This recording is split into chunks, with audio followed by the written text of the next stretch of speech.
अस्सलामुअलैकुम साथियों, मैं निशात अहमद आप तमाम साथियों का बहुत बहुत इस्तकबाल करता हूं, खैर मकदम करता हूं, वेलकम करता हूं आपके अपने ही यूट्यूब चैनल। तो एक बार आप लोग वीडियो को लाइक कर दीजिएगा और अगर आपने हमारे यूट्यूब चैनल को सब्सक्राइब नहीं किया है तो जरूर सब्सक्राइब करके घंटी वाले आइकन को प्रेस कर नोटिफिकेशन को ऑल कर लीजिएगा सभी लोग। अब हम लोग चलते हैं जबान की महारतें यानी भाषा कौशल के बारे में हम लोग जानेंगे कि भाषा कौशल है क्या, जबान की महारत।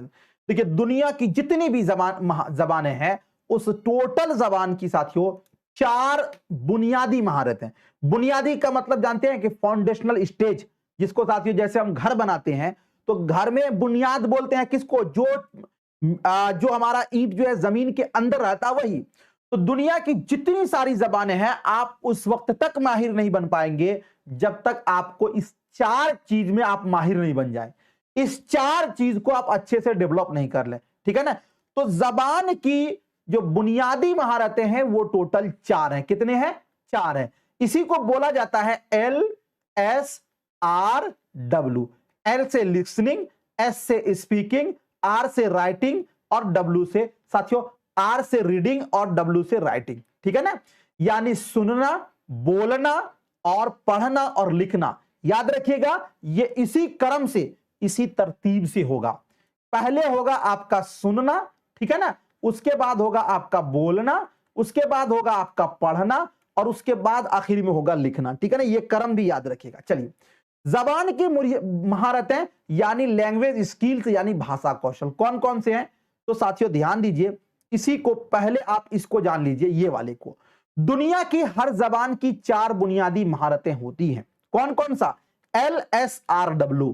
पहला होता है आपका सुनना, जो कि सिमात हम लोग करते हैं यानी श्रवण कौशल जिसको बोलते हैं, लिसनिंग। दूसरा आपका होता है बोलना, जो बोलना है साथियों वो क्या होता है? जबानी होता है। तो जबानी इजहार को बोलना बोलते हैं, वाचिक या मौखिक कौशल बोलते हैं। उसके बाद तीसरा आपका है स्पीकिंग, ये इसी दूसरा ही है ये। और तीसरा आपका है पढ़ना यानी खानदगी, जिसको साथियों पठन कौशल बोला जाता है यानी जिसको रीडिंग बोलते हैं। और चौथा है साथियों जे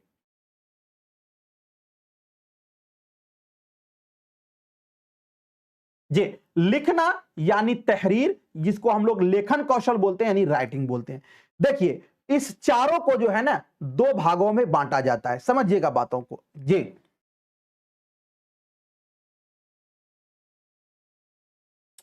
चारों जो है 4 कौशल जो है LSRW, इस 4 कौशल को 2 भागों में बांटा जाता है। पहला यह होता है कि समझिएगा, हम अपने विचार को, हम अपने साथियों मन की बात को आप तक कैसे पहुंचा सकते हैं? तो हम अपने विचार को, अपने मन की बात को साथियों 2 तरीके से पहुंचा सकते हैं। या तो हम बोलकर, पहला हो गया बोलना, या तो हम लिखकर। तो ये बोलना और लिखना ये एक कैटेगरी में आता है। आपकी बात या हमारी बात आप कैसे समझ रहे हैं? या तो साथियों सुनकर यानी सुनना, या नहीं तो आप पढ़कर। तो सुनना और पढ़ना ये दूसरे कैटेगरी में आता है, ठीक है। अब समझिएगा, हमारी बात को आप सुनकर समझते हैं या फिर पढ़कर समझते हैं, तो इसी को बोला जाता है तहसीली या हुसूली या अखजी महारत, या इसी को बोलते हैं ग्रहणात्मक कौशल। ग्रहण कर रहे हैं आप, नहीं। तो ये जो आपका सुनना और पढ़ना है ये आपका हो जाएगा तहसीली महारत। क्या होगा? तहसीली महारत, या फिर हो जाएगा अखजी महारत, या फिर हो जाएगा हुसूली महारत। और साथियों लिखना और बोलना ये आपका हो जाएगा तामीरी महारत। क्या होगा? तामीरी महारत, या फिर इसी को बोलते हैं हम लोग अभिव्यक्तिकात्मक या फिर अभिव्यंजनात्मक कौशल, या फिर इसी को बोला जाता है रचनात्मक कौशल ही बोला जाता है। समझ में आ गया ना जी? तो साथियों ये जबान की बुनियादी महारत जो 4 है इसको 2-2 खंड में हम लोग बांटते हैं। चलिए, अब उसके बाद देखते हैं तहसीली महारत। सुनने और पढ़ने की महारत का ताल्लुक सुनना और पढ़ना, बात को सुनेंगे और पढ़ेंगे, दूसरों के ख्यालात को समझने से होता है, इसलिए इन्हें तहसीली महारत कहा जाता है। तहसीली भी बोला जाएगा, या फिर अखजी भी बोला जाएगा, या फिर हुसूली भी महारत बोला जाएगा। ठीक है ना, इससे मुराद यही होता है। तामीरी महारत क्या होता है? तामीरी महारत बोलने और लिखने की महारत का ताल्लुक अपनी बात और अपने ख्यालात दूसरों तक पहुंचाने और उन्हें मुतासिर करने से होता है, इसलिए इसे तामीरी महारतें और तख्लीकी महारतें कहते हैं। तख्लीकी का मतलब जानते हैं कि क्रिएटिविटी, हम अपनी बात को, अपने जज्बात को, अपने ख्यालात को आप तक पहुंचाते हैं। तो किस तरह पहुंचाते हैं? दो तरीके से, या तो बोलकर या तो लिखकर। तो बोलना और लिखना जो है वो आपका तामीरी महारत यानी कि साथियों तख्लीकी महारत में वो आ जाएगा, ठीक है ना। चलिए अब उसके बाद आगे चलते हैं। आगे है ये चारों जबान की बुनियादी महारत है। क्या है? ये बुनियादी बेसिक साथियों है, ठीक है ना, क्योंकि जबान की आला महारतों के हुसूल के लिए ये महारतें बुनियाद का काम करती हैं जी, तो इसलिए ये आपका हो जाएगा, ठीक है। अब उसके बाद आगे है सुनना। देखिए बुनियादी चार महारतें जो हैं, इसमें से जो सबसे पहली महारत है वो आपका है सुनना। सुनना के बारे में आप जान लीजिए थोड़ा सा और उसके बाद हम आगे पढ़ेंगे। सुनना यानी सिमात, जबान की इक्तिसाब में सबसे पहली और अहम बुनियादी महारत सुनना है और यह जबानी शक्ल में होती है। सुनने के लिए आपको कोई कॉपी कलम लेके नहीं बैठना पड़ता है, बल्कि आप कान से सुनते हैं तो ये ऐसे ही होता है, मुजबानी होता है, तो ये जबानी शक्ल में होती है। जबान की आमोदिश की इब्तिदा सुनने से होती है। कहां से होती है? जब किसी भाषा को आप सीखने जाते हैं तो उसकी जो इब्तिदा होती है वो साथियों ये सुनने से होती है। सुनी हुई बात के माना को हम दो तरीके से समझते हैं। जो बात हमने सुना है ना, उसके माना को हम दो तरीके से समझते हैं। एक होता है लफ्जों की बुनियाद पर और एक होता है साबका मालूमात की बुनियाद पर। एक जो लफ्ज बोला गया, जैसे कि पानी ले आइए, पानी आपने समझा, जैसे ही लफ्ज बोला गया साउंड से आपने समझ लिया। एक वो लफ्ज तो नहीं, लेकिन पिछले मालूमात से आप उसको साथियों जोड़कर आप समझते हैं। तो ये जो बात हम सुनते हैं उसके माना को हम दो तरीके से अखज करते हैं, लफ्जों की बुनियाद पर या साबका मालूमात की बुनियाद पर, ठीक है। चलिए, सिमात की दो सूरतें होती हैं। अब जो सुना जाता है वो भी साथियों दो तरीके का होता है। एक होता है आपका तामुलाती सिमात और दूसरा आपका होता है गैर तामुलाती सिमात। तामुलाती, तामुल का मतलब होता है वार्तालाप, यानी एक दूसरे से बातें करना।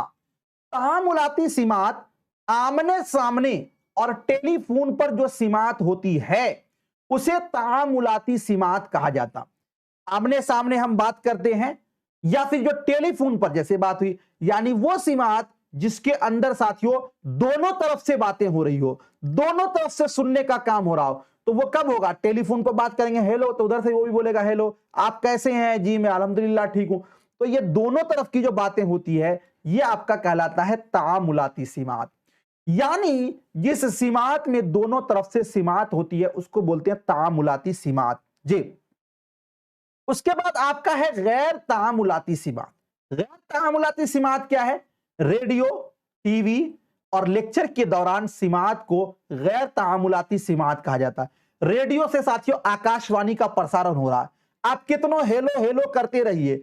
टीवी से आकाशवाणी का प्रसारण हो रहा है, कितनों आप हेलो हेलो करते रहिए, आपकी बात का कोई फर्क पड़ेगा? नहीं पड़ेगा। तो ये गैर तामुलाती सिमात है, यानी ये एक तरफा सुनने का काम हो रहा है। लेकिन जो तामुलाती सिमात होता है इसमें दोनों तरफ से सुना जाता है, ठीक है ना। यानी जिस सिमात में सिर्फ एक तरफ से सिमात हो रही हो उसको बोलते हैं गैर तामुलाती सिमात, ठीक है ना। अब उसके बाद आगे देखिए साथियों, हम लोग चलते हैं लिखने की तरफ। सुनने का तो मसला हो गया हल।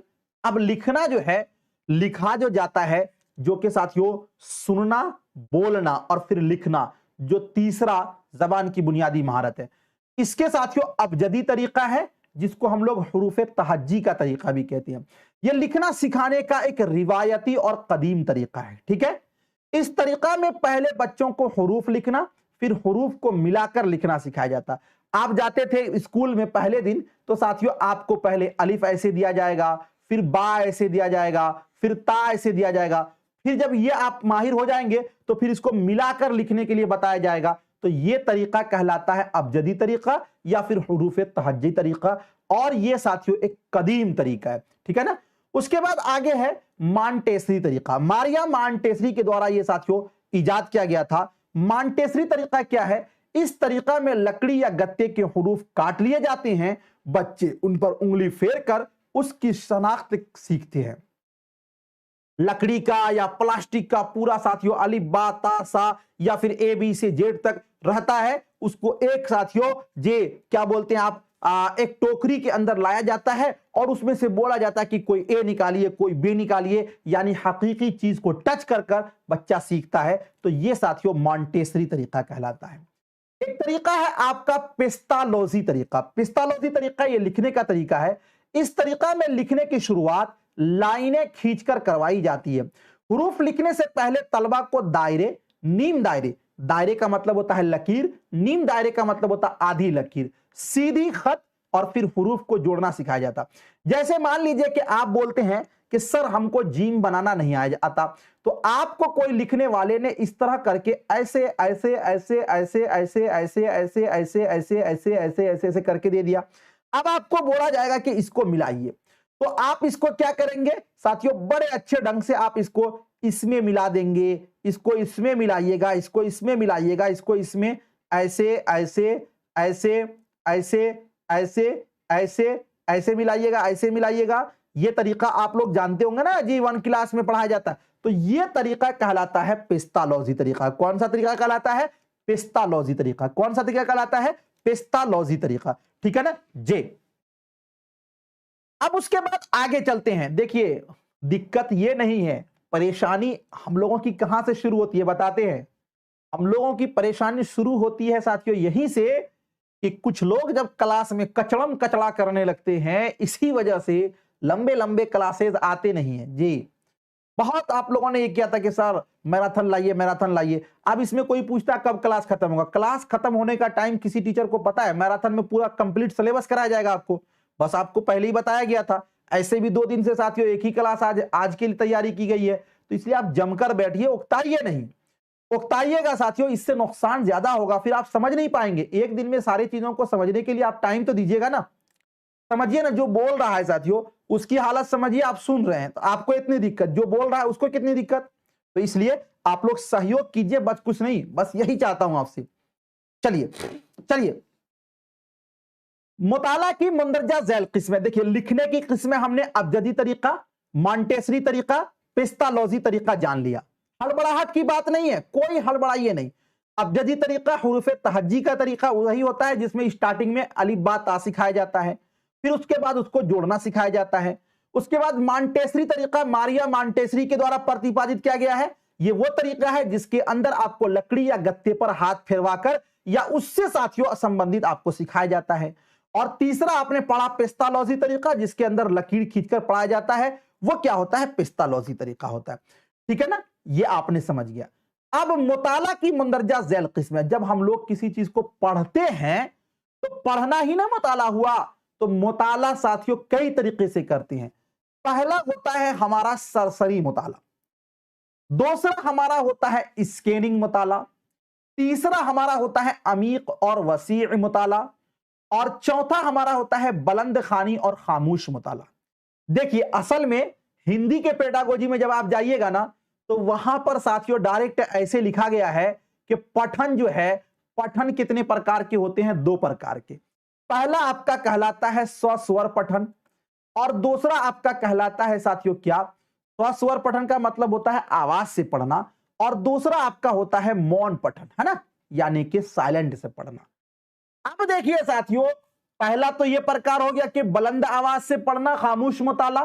अब बुलंद आवाज में हम एक होता है कि एक बच्चा पढ़ा सारे लोग सुने, एक है कि सब लोग मिलकर पढ़े, और एक खामोश मुताला जो है उस मुताला के अंदर आता है सरसरी मुताला, स्कैनिंग मुताला, अमीक और वसी मुताला। ये सब खामोश मुताला के अंतर्गत आते हैं, यानी खामोश मुताला की किस्में। चलिए देखते हैं सरसरी मुताला किसे कहा जाता है, इसको हम लोग देखते हैं। सरसरी मुताला किसी भी इक्तिबास के पूरे मरकजी ख्याल को सरसरी तौर पर जानना ही सरसरी मुताला कहता है। कोई पैराग्राफ है, कोई पैराग्राफ है, और उस पैराग्राफ के मुकम्मल साथियों आप भाव को जानना चाहते हैं, मुकम्मल उस पैराग्राफ की इसको जानते हैं तो पूरा एक एक हर्फ थोड़ी पढ़ते हैं। हम क्या करते हैं जे हम क्या करते हैं कि साथियों उसमें थोड़ा सा हम जल्दीबाजी में करते हैं। तो ये होता है आपका सरसरी मुताला। मतलब किसी भी इक्तिसाब, किसी भी इक्तिबास या किसी भी पैराग्राफ का साथियों भाव जानने के लिए जो पढ़ा जाता है वो होता है सरसरी मुताला। भाई रुक जाइए, एक बड़ा परेशान आत्मा है, इस तरह करने से नहीं होगा। कमेंट करिएगा, फालतू का क्या आप लोग कर दिया भाई, अच्छे से पढ़ो यार। रुक जाइए 1 मिनट।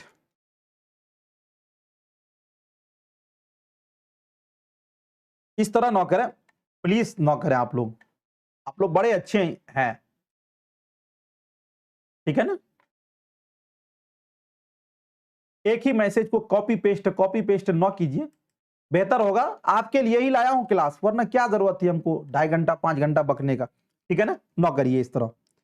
आप माहौल बनाइए, ऐसा समझा दूंगा ना कि जो पेडागोजी का उलझन है ना वो दिमाग से आपके निकल जाएगा उर्दू का। चलिए, तो सरसरी मुताला का मतलब क्या हुआ कि सरसरी मुताला का मतलब हुआ कि किसी भी पैराग्राफ का, किसी भी इक्तिबास का जब हम साथियों उसका हम क्या जानना चाहते हैं, मरकजी ख्याल को जानना चाहते हैं, यानी पूरे का निचोड़ हम जानने की कोशिश करते हैं, तो उसमें जल्दीबाजी में हम पढ़ते हैं, वो होता है सरसरी मुताला। स्कैनिंग मुताला क्या होता है, स्कैन नहीं बोलते हैं, स्कैन करके भेज दीजिए। स्कैनिंग मुताला किसी इक्तिबास के किसी खास मालूमात की खोज के मकसद से जो सरसरी मुताला किया जाता है, यह भी एक तरह का सरसरी मुताला है। लेकिन आपको मान लीजिए कि कोई आपके डेट ऑफ बर्थ पूछ लिया कि महात्मा गांधी कब पैदा हुए थे, मौलाना अबुल कलाम आजाद पैदा कब हुए थे, तो उसके लिए क्या खोलेंगे, उसका चैप्टर खोलेंगे, जल्दी जल्दी से आप उसका डेट ऑफ बर्थ खोजिएगा। कोई फॉर्मूला आपसे पूछ ले, a+b का होल स्क्वायर, a+b का होल क्यू, a-b का होल स्क्वायर, तो ये सब आप क्या करिएगा, अलजेब्रा का चैप्टर खोलिएगा, जल्दी जल्दी से उसका फॉर्मूला पढ़िएगा। मतलब जब आप किसी एक चीज के लिए जल्दी जल्दी पढ़ते हैं तो वैसे मुताला को स्कैनिंग मुताला कहते हैं। समझ रहे हैं आप।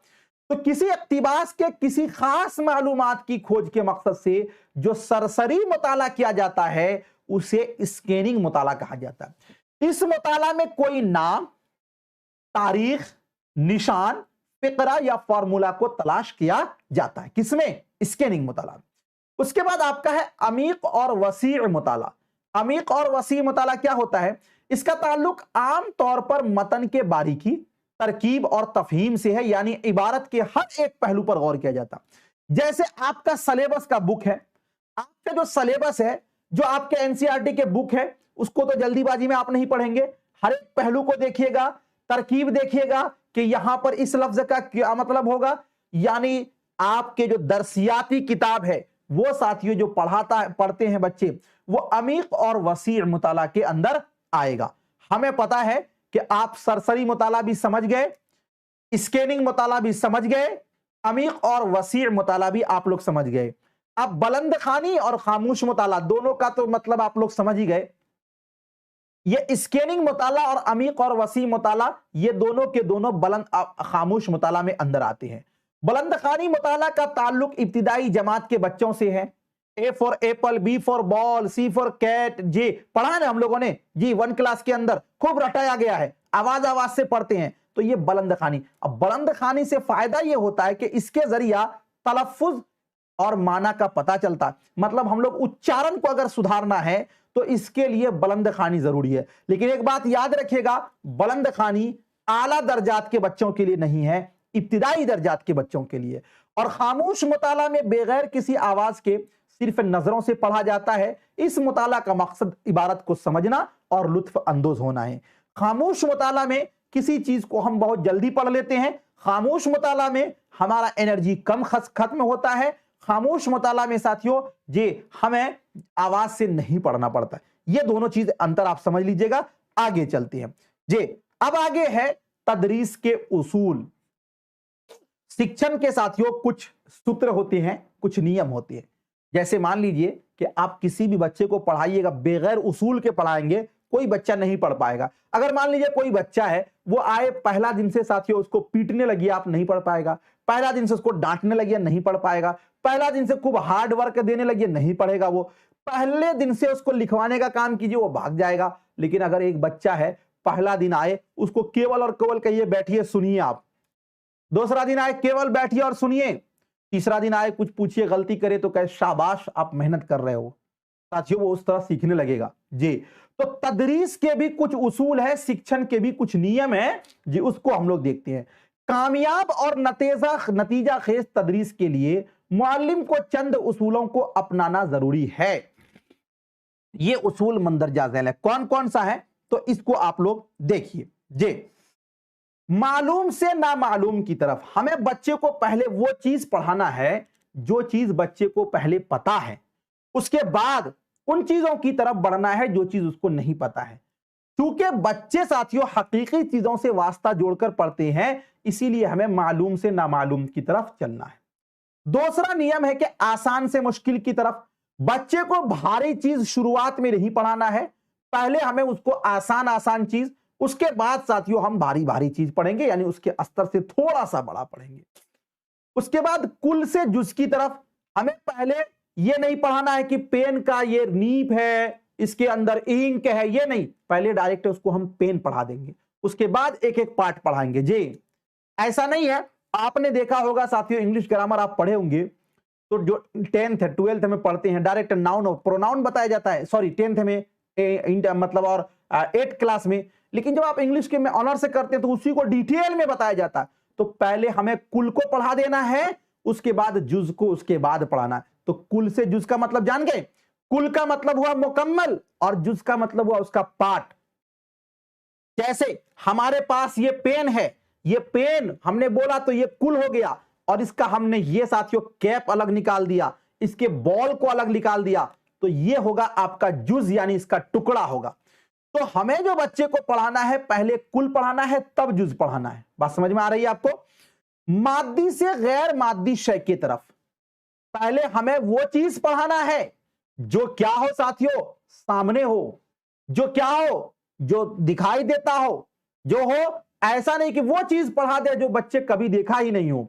तो पहले हमें मादी को पढ़ाना, फिर गैर मादी शय को पढ़ाना। खास से आम की तरफ, बच्चे को पहले हमें खास खास चीजें पढ़ानी है, उसके बाद तब आम की तरफ जाना है।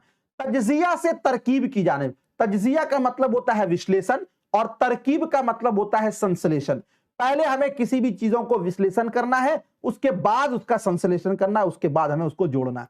ये साथियों टोटल 6 तदरीस के क्या है, उसूल हैं। कभी कभी आपको मुकम्मल तौर पर यही दे दिया जाएगा और पूछा जाएगा कि इनमें से कौन सा उसूल नहीं है, तो जो नहीं होगा उसको निकाल दीजिएगा। चलिए अब उसके बाद आगे चलते हैं।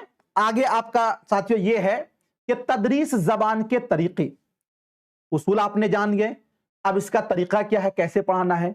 जबान और आमोदिश से मुताल्लिक नजरियात ने जबान सीखने के मुख्तलिफ तरीके मुरत्तब किए, मतलब बहुत तरह का तरीका बताया गया कि ऐसे जबान सिखाना, ऐसे जबान सिखाना। इनमें से ज्यादातर तरीकों की तश्कील दूसरी जबान सीखने के लिए कही गई।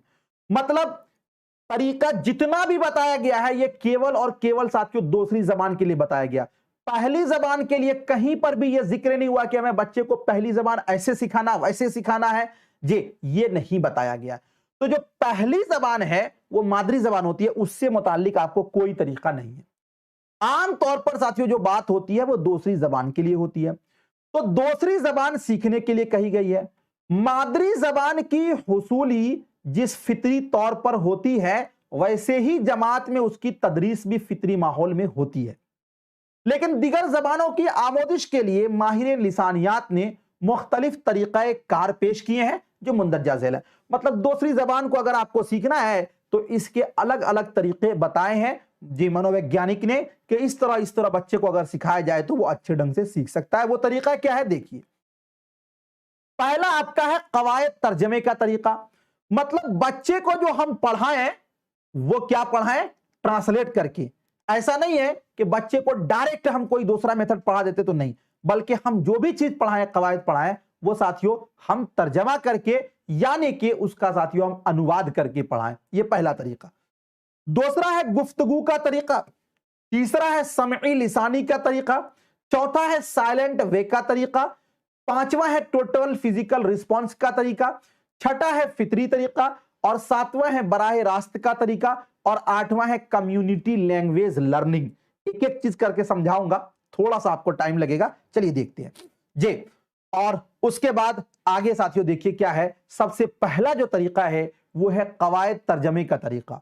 कवायद तर्जमे का तरीका क्या है, इसको आप लोग एक बार देखिए और अच्छे ढंग से आपको समझ में आ जाएगा। ये जबान सिखाने का एक रिवायती तरीका है। पहले जबान में भी हम लोग साथियों जब जाते थे तो हमें क्या होता था, एक इंग्लिश का बुक लेते थे और बोलते थे CAT कैट, कैट मीन से बिल्ली, RAT रैट, रैट मीन से चूहा, MAT मैट, मैट मीन से चटाई, FAT फैट, फैट मीन से मोटा, नहीं NAT जे। तो इस तरह हम लोग पढ़ते थे। तो ये जो जबान सिखाने का एक रिवायती तरीका है, यानी ये पहले से आता चला जा रहा है। इसका इस्तेमाल ज्यादातर एक जबान की मदद से दूसरी जबान सिखाने के लिए किया जाता। मतलब यह है कि कवायद तर्जमे का तरीका जो है, एक जबान की मदद से हम दूसरी जबान को सिखाते हैं। इसमें तर्जमे की मदद से दूसरी जबान सिखाई जाती है, जैसे अभी मैंने बताया था कि CAT कैट, जिस जे और कहा जा सिखाई जाती है सिर्फ आमोजगार, जिससे सिर्फ आमोजगार की लुगत, पढ़ने और लिखने की सलाहियत ही परवान चढ़ती है, सुनने और बोलने की सलाहियत दबी रह जाती है। जी, इस तरीका का इस्तेमाल पहली जबान यानी मादरी जबान की मदद से दूसरी जबान यानी हदफे जबान सिखाने के लिए किया जाता। समझिएगा, इसके बारे में थोड़ा सा आप समझ लीजिए। कहा जा रहा है कि इसमें जो है ना तर्जमे की मदद से दूसरी जबान सिखाई जाती है, तो जिससे क्या होता है कि आमोजगार की लुगत यानी उसका डिक्शनरी पावर, पढ़ने और लिखने की सलाहियत ही परवान चढ़ती है, मतलब केवल वो बोलना सीख लेता है, पढ़ना सीख लेता है, लेकिन सुनने और बोलने की सलाहियत उसकी दबी रह जाती है, क्योंकि वो सुनना बोलना नहीं, उसको तो बताया जाएगा, वो उसी को पढ़ लेगा। इस तरीका का इस्तेमाल पहली जबान यानी मादरी जबान की मदद से दूसरी जबान यानी हदफे जबान सिखाने के लिए किया जाता है। ठीक है, चलिए अब उसके बाद आगे देखते हैं गुफ्तगू का तरीका। गुफ्तगू हम लोग तो जानते हैं, ये तो कोई नई बात नहीं है। भाई साहब गुफ्तगू की बात आई है तो एक कहानी सुनाऊंगा ताकि आपका मिजाज भी फ्रेश हो जाए, और उसके बाद फिर हम लोग आगे बढ़ेंगे। किसी जाति विशेष के तौर पर नहीं है, क्योंकि साथियों बड़ा कंट्रोवर्सी चलता है आजकल, अगर बोल दीजिए तो फिर दिक्कत ना हो जाए, इसलिए आप लोग सुनिए, बस एक साथियों मस्खरा के तौर पर। एक बादशाह था, वो बादशाह ने एक ऐलान किया कि हमारे दरबार में जो सबसे अच्छा झूठ बोलेगा उसको जुम्मू मांगा हम इनाम देंगे। चुनांचा साथियों क्या होता है कि बहुत सारे लोग झूठ बोलने वाले बड़े बड़े माहिर आते हैं, लगता है कि हम लोगों में से अभी कोई रहता तो जरूर जीत जाता। बड़े झूठ बोलने वाले आते हैं, कोई ये बोलता है, कोई वो बोलता है, कोई वो बोलता है, खूब झूठ बोलता है। बादशाह कहता नहीं, इससे भी ज्यादा झूठ कोई हो सकता है। चुनांचा साथियों एक बूढ़ा आदमी दबा, बहुत दुबला पतला वो आता है और वो एक छोटी सी सिंपल सी बात बोलता है कि बादशाह सलामत, मैं जा रहा था मुंबई, मेरी गाड़ी जो है लखनऊ में रुकी और लखनऊ में मैंने देखा कि 4 औरतें एक साथ बैठी हुई है, चारों के चारों खामोश है। बादशाह जो है ना बहुत ज्यादा खुश हुआ और उन्होंने कहा कि सबसे बड़ी झूठ जो है यही बोला है। चुनांचा उन्होंने ये घोषणा किया कि मुंह मांगा इसको इनाम दिया जाए, यानी 4 औरत एक जगह हो और वो खामोश रह ही नहीं सकती। ये तो ये गुफ्तगू है। बात समझ में आ गई ना आप लोगों को। और सेम साथियों हमारे उस्ताद मोहतरम कहते थे कि जो औरतों की हाल है कि वो बगैर खामोशी के बैठ नहीं सकती, उसी तरह जो तालिबे इल्म होते हैं वो खामोश बैठ नहीं सकते, कुछ ना कुछ तो बोलते ही रहेंगे। जी चलिए, गुफ्तगू का तरीका क्या है? जी गुफ्तगू का तरीका है, जबान सिखाने का यह तरीका काफी कारगर माना जाता है। इसमें जबान सीखने का आगाज दूसरी जबान में गुफ्तगू करके किया जाता है, जैसे इंग्लिश वगैरह सीखने जाते हैं डायरेक्ट आप बात करते हैं। इसमें मुअल्लिम बातचीत के मौजू का तयन करता है, जैसे रेलवे स्टेशन पर, शॉपिंग मॉल में, पोस्ट ऑफिस में, नौकरी के लिए आप जाते हैं तो आपको एक टॉपिक दिया जाता है कि आज रेलवे स्टेशन पर क्या क्या होगा, उस पर बात करना। तो यह गुफ्तगू के जरिए जबान सिखाया जाता है, यह भी जबान सीखने का एक तरीका है। ठीक है ना। चलिए अब उसके बाद आपका रास्ते का तरीका बड़ा पूछा गया, इससे भर भर के क्वेश्चन पिछले बार भी। रास्ते तरीका यानी डायरेक्ट मेथड जिसको कहा जाता है। इस तरीके के तहत दूसरी जबान सिखाने के लिए किसी जबान की मदद नहीं ली जाती। मतलब जब आपको जबान सिखाया जाएगा ना तो कोई भी जबान का सहारा नहीं लिया जाएगा और आमोजगार को सीधे ही जबान सिखाई जाती है, यानी डायरेक्ट आपको जबान सिखाया जाएगा। हदफे जबान में गुफ्तगू की जाती है, मतलब जो जबान आप सीखना चाहते हैं उसी में बात की जाती है, जैसे बच्चे को कलम दिखाकर कहना दिस इज अ पेन, लेकिन जो ठोस चीजें हैं इसके लिए तो इस तरीका का इस्तेमाल किया जा सकता है। मुजर्रद तसव्वुरात को सीखना बहुत मुश्किल होता है। बात समझ में आ रही है आपको कि रास्त के तरीका में मादरी जबान को शामिल नहीं किया जाता है। इतनी सी बात आप याद रखिए। चलिए ठीक है, ये आपने समझ लिया। अब उसके बाद जानते हैं कि जो रास्त का तरीका है, ये तरीका पहली जबान यानी मादरी जबान की आमोदिश के लिए मुफीद है। मतलब हम अपने घर की जबान सीखेंगे तो इसमें किसी जबान की सहारा नहीं है। चलिए ठीक है। उसके बाद चौथे नंबर में है आपका समई लिसानी तरीका। समई का मतलब होता है सुनना, लिसान का मतलब होता है भाषा।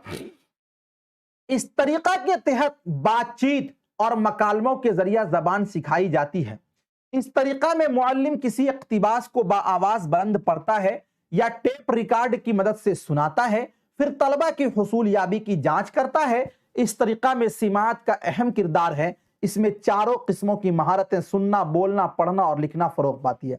समई लिसानी तरीका है, मान लीजिए कि साथियों आपको कोई टेप रिकॉर्डर से सुनाया किसी का भाषण, लेक्चर, और उससे संबंधित कुछ आपसे सवाल किया, तो ये आपने कैसे सीखा? तो ये सुनकर सीखा। तो ये भी साथियों कवायद पढ़ने का एक तरीका है। जैसे मान लीजिए कि अभी आप लोग कैसे सुनकर और देखकर सीख रहे हैं, तो ये भी समई लिसानी तरीका में आएगा। ये कवायद के तरीकों में से एक तरीका है।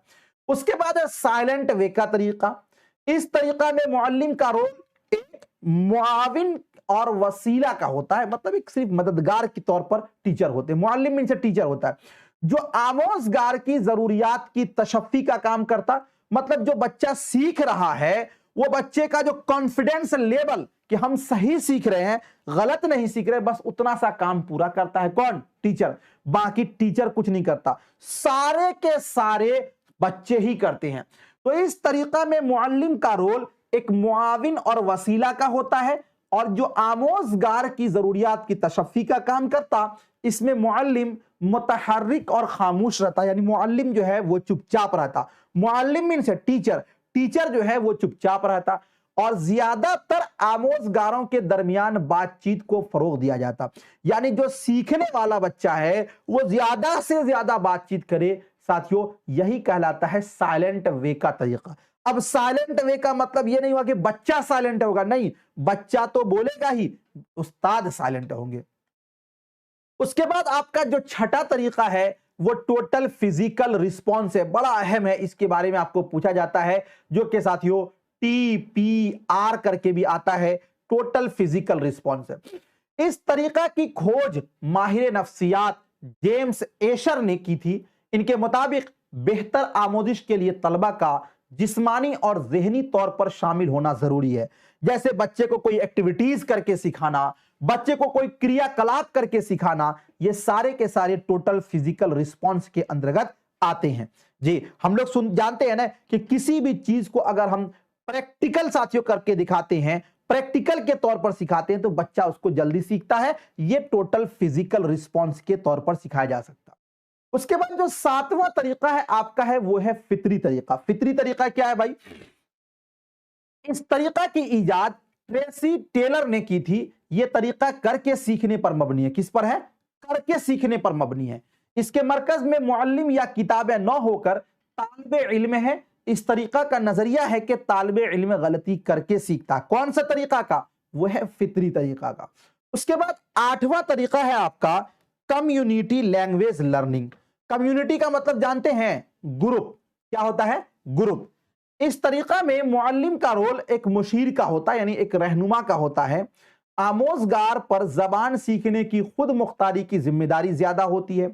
इजहार ख्याल, यानी कोई टॉपिक लिया उस पर बच्चे जो है ना अपना इजहार ख्याल कर रहे हैं। कोई एहतिजाज वाला काम है, जैसे मौज़ूआत को तालिबे इल्म जबान अव्वल में फराहम करता। इस तरीका में आमोजगार खुद तय करते हैं कि उन्हें क्या सीखना है। मतलब बच्चे खुद ये करते हैं, डिसाइड करते हैं कि हमें क्या सीखना है। वो कौन सा तरीका है? Community language. कम्युनिटी का मतलब ये होता है कि ग्रुप, यानी बच्चे ग्रुप में सीखते हैं, तो वो क्या होता है? आपका कम्युनिटी लैंग्वेज लर्निंग होता है। ठीक है ना? अब उसके बाद आगे है भाई तदरीस कवायद के तदरीस कवायद। देखिए, जब हम लोग कवायद पढ़ाते हैं तो आमतौर पर इसके दो तरीके बड़े फेमस हैं जिसको जानना आपको बहुत जरूरी है, ध्यान दीजिएगा। तदरीस कवायद के तरीकों में से पहला तरीका आता है जबान की तदरीस में कवायद के किरदार को लेकर माहिर लिसानियात के दरमियान इख्तिलाफ पाया जाता है। कवायद के तदरीस के दो तरीके मुंदरजा झैल है, दो तरीका जो है वो मुंदरजा झैल है। कौन कौन सा? पहला आपका है इस्तिखराजी तरीका। इस्तिखराजी तरीका, इसको हिंदी में बोला जाता है निगमन विधि। दूसरा आपका है इस्तिकराई तरीका, इसको बोला जाता है साथियों उर्दू में हिंदी में आगमन विधि। क्या बोला जाता है? आगमन विधि। क्या बोला जाता है? आगमन विधि, ठीक है ना। अब हम लोग जानते हैं इस्तिखराजी तरीका क्या करते हैं, किसको बोला जाता है। इस्तिखराजी तरीका, जिसको साथियों हिंदी के अंदर निगमन विधि कहा जाता है, इस तरीका का इजाद यूनानी फलसफी अरस्तु ने किया था। किसने किया था? अरस्तु ने किया था जी। और ये कवायद की तदरीस का रिवायती और कदीम तरीका है, मतलब प्राचीनतम विधि है। कौन सा? निगमन विधि। इसके तहत पहले तलबा को तारीफें और उसूलें रटवाए जाते हैं। आज से हम लोग बचपन में साथियों हम लोगों को कुछ याद करना होता था तो उस्ताद बोलते थे बिल्कुल रट के लाना है, पानी की तरह हम लोग दिन रात रटते रहते थे, समझे या बूझे कुछ नहीं, हम लोग रटते रहते थे। तो साथियों ये जो है तारीफें और उसूल रटवाए जाते हैं, ये कौन सा तरीका है? ये आपका इस्तिखराजी तरीका है, मतलब ये आपका निगमन विधि है। क्या है? ये आपका निगमन विधि है, ठीक है ना। फिर इनका इस्तेमाल करवाया जाता है, मतलब पहले उसूल रटवाए जाते हैं और बाद में इसका इस्तेमाल करवाया जाता है, ठीक है जी। बच्चे बिला फहम रटते जाते हैं, मतलब बगैर समझे बच्चे रटते जाते हैं और ये अमल इंतहाई बोरियत और बोझवाला होता है। बच्चे कवायद के नाम से नफरत करने लगते, जैसे बचपन में हम लोग भाग जाते थे, ये रटते रटते रटते थक जाते थे, तो ये क्या होता था साथियों? इस्तिखराजी तरीका हुआ। अब जो अभी ये तरीका ना मालूम से मालूम की तरफ, उसूल से मिसाल की तरफ, ठीक है ना, उसूल से मिसाल की तरफ चलता है, जो कि तालीमी और बच्चे के नफ्सियात के मुखालिफ है, ठीक है। अब उसके बाद आगे है इस्तिकराई तरीका। इस्तिकराई तरीका क्या है? जिसको हम लोग आगमन विधि बोलते हैं। आगमन विधि ये जदीद तरीका है। इस तरीका का इजाद यूनानी फलसफी अरस्तु ने ही किया था। यह कवायद की तदरीस का जदीद तरीका है, यानी अभी मॉडर्न में लेटेस्ट में जो साथियों तरीका राइज है वो आपका इस्तिकराई तरीका है। इसके तहत तलबा की मालूमात का इस्तेमाल करके कवायद की तालीम दी जाती है। तारीफों के मकाम पर कवायद के अमली इस्तेमाल पर जोर दिया जाता, मतलब तारीफ न रटवाकर हम बच्चे को ज्यादा से ज्यादा अमलन काम कराएं, ये साथियों इस्तिकराई तरीका में होता है। इस्तिकराई तरीका में मिसालों से उसूलों की तरफ, मतलब पहले मिसाल फिर आपको उसूल बतलाया जाएगा। मालूम से नामालूम की तरफ गामजन होता है, जो कि नफ्सियात के ऐन मुताबिक है, जो तलबा की दिलचस्पी भी बरकरार रहती है इसके अंदर। किसके अंदर साथियों? वो होता है इस्तिकराई तरीका में, ठीक है। तो आपने जो साथियों शिक्षण के दो मेथड है, एक आपका आगमन विधि और निगमन विधि, इस दोनों को आप लोग समझे। किसी को कोई दिक्कत भी है इसमें? जी एक बार बताइए, किसी को कोई दिक्कत है इसमें? चले आगे चले, चलिए। अब उसके बाद आगे चलते हैं। आगे है साथियों इस्तिखराजी तरीका और इस्तिकराई तरीका, दोनों में अंदर फर्क क्या है इसको हम लोग समझ लेते हैं जी। तो इस्तिकराई तरीका जो होता है इसमें क्या फर्क है, इसको यहां पे बयान करेंगे हम। इस्तिखराजी तरीका में क्या फर्क है, इसको यहां पर बयान करेंगे। चलिए देखते हैं। इससे बच्चों में खुद एतमादी पैदा होती है, मतलब इस्तिकराई तरीका होता है कि पहले आपको मिसाल फिर आपको उसूल, नहीं, और इस्तिखराजी तरीका में है कि पहले उसूल रटना है फिर मिसाल।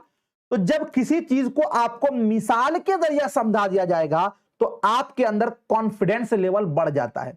तो इससे बच्चों में खुद एतमादी पैदा होती है। कौन से तरीके से? इस्तिकराई तरीके से। और इस्तिखराजी जो तरीका है, असातज़ा पर तकिया करने की आदत पड़ती है, मतलब आपने तो रटा और रटने के बाद आपको क्या होगा कि साथियों आप यही सोचोगे कि हमने तो रट लिया, तो रटते रटते आपका जो कुछ अगला कुछ सोचने का क्षमता है उसका विकास नहीं हो पाएगा, इसलिए आप उस्ताद पर ही तकिया लगाए रहेंगे। जी, ये वीडियो आपको लाइव ही दिखेगा, इसके बाद से दिखेगा नहीं, इसलिए जो लोग छोड़ के जाएंगे वो अपने बारे में सोच लीजिएगा। जी, अभी तो आगे बहुत सारी चीजें, एनईपी है, सारी चीजें आज क्लियर कर दूंगा, लेकिन ये लाइव ही तक है। जी, उसके बाद फिर आपको दिखेगा नहीं, इसलिए बात जाने की कोशिश नहीं कीजिएगा। पूरा पढ़ लीजिए, बैठे हैं तो साथियों बिल्कुल सुधा के जाना है, खत्म करके जाना है, खत्म नहीं मुकम्मल करके जाना है। चलिए जी, राजत आर्या, शुक्रिया, थैंक यू। इस जदीद मालूमात हासिल होती है किससे? इस्तिक़राई तरीका से। इससे साबका मालूमात मुस्तहकम होती है। जब आप किसी चीज को रटेंगे ना, तो पिछली जो मालूमात है उसको आपको वो और आपका मजबूत हो जाएगा, ठीक है ना। चलिए, यह इंकिशाफ और तहकीक की तरफ रहनुमाई करता, मतलब जो इस्तिक़राई तरीका है, इससे आप किसी चीज को डिटेल में जाना है तो उसके लिए यह साथियों आपको डिटेल में बताता है। और उसके बाद आगे है, इससे दूसरों की मालूमात की सिर्फ तस्दीक होती है। मतलब आप चीज को रट लिए तो आप जो है इस बात पर कि ये बिल्कुल सही है या गलत है, बस इतना सा ही सोच पाएंगे, लेकिन उसका इंकिशाफ, सही गलत की तमीज करना ये नहीं कर पाएंगे। तो इस्तिखराजी तरीका जो है, इससे दूसरों की मालूमात की सिर्फ तस्दीक होती है। अब ये जो वाला है इस्तिक़राई तरीका, खुद करके सीखने का मौका मिलता है इसके अंदर, क्योंकि पहले आपको मिसालें बताई दी जाती है, उसके बाद ये, इसलिए इल्म पुख्ता और कार आमद होता है। और आगे है, दूसरों के बताने पर भरोसा करना पड़ता है, इस पर पूरा यकीन भी नहीं जमता। मान लीजिए कि भाई आप किसी चीज को रटे हुए हैं, आपने तो रटंतु प्रणाली से रट लिया, 5 दिन के बाद आपका तो कमजोर हो जाएगा और आप बोलिएगा कि हमने ये याद किया, अगला बोलेगा कि अरे तुम ये गलत याद क्यों, तो आपके ऊपर खुद भरोसा आपको नहीं रहेगा, हो सकता है कि गलत। तो जो रटंतु प्रणाली है वो साथियों कॉन्फिडेंस को आपको घटा देगा, आपका भरोसा खत्म कर देगा, आपको जो यकीन, खुद एतमादी है वो कम हो जाएगी, ठीक है ना। और अगर आपने किसी चीज को मिसाल से समझ रखा है तो वहां पर आप गलत और सही को पकड़ लेंगे। यह तरीका बच्चों के लिए मौजू है। कौन सा? इस्तिक़राई तरीका जो है बच्चों के लिए बेहतर है, यह तरीका बड़ों के लिए मौजू है। जो बड़े लोग हैं उसको साथियों, बच्चे के लिए यह तरीका मौजू नहीं है। कौन सा? इस्तिख़राजी। चलिए, मखसूस वाक़यात, इनफिरादी मिसालों पर पहले गौर किया जाता है और उनसे तारीफें, कायदे और कुल्लिये अखज़ किए जाते हैं। किसके अंदर? इस्तिक़राई तरीका के अंदर। और ये जो इस्तिख़राजी है, तारीफें, कायदे और कुल्लिये पहले बता दिए जाते हैं, फिर मखसूस वाक़यात या इनफिरादी मिसालों पर उन्हें मुंतबिक किया जाता, मतलब मिसाल बाद में बताया जाता। तो एक बात ये बताइए आप लोग, इस्तिख़राजी और इस्तिक़राई यानी कि निगमन और आगमन विधि आप लोग समझ गए? बगाए लाते रहेंगे। चलिए, मिलता हूं फिर आपसे नेक्स्ट टाइम, और दुआ में याद रखिएगा, इसको साथियों खूब अच्छे से पढ़ लीजिएगा, यही आपको सिलेक्शन दिलाएगा। थैंक यू, बहुत बहुत शुक्रिया, खुदा हाफिज।